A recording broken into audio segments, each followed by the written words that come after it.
সবার পক্ষে সব কিছু বলা কিংবা সব কিছু বোঝা হয়তো সম্ভবও না।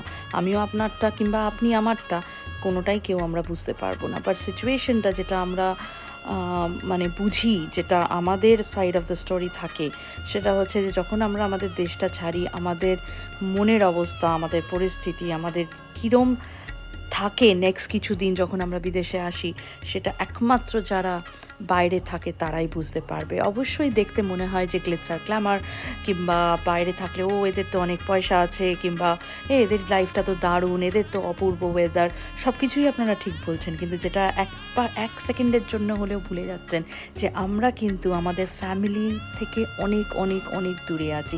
সেটা অবশ্যই নিজেদের ইচ্ছেতে আছি, কিন্তু তা হলেও কি আমাদের যে ব্যথাটা, সেটা কি আর নিয়ে নেওয়া যায়? সেটাকে কি কেড়ে নেওয়া যায়? না সেটাকে ডিসক্রেডিট করা যায়? একবার ভেবে দেখবেন।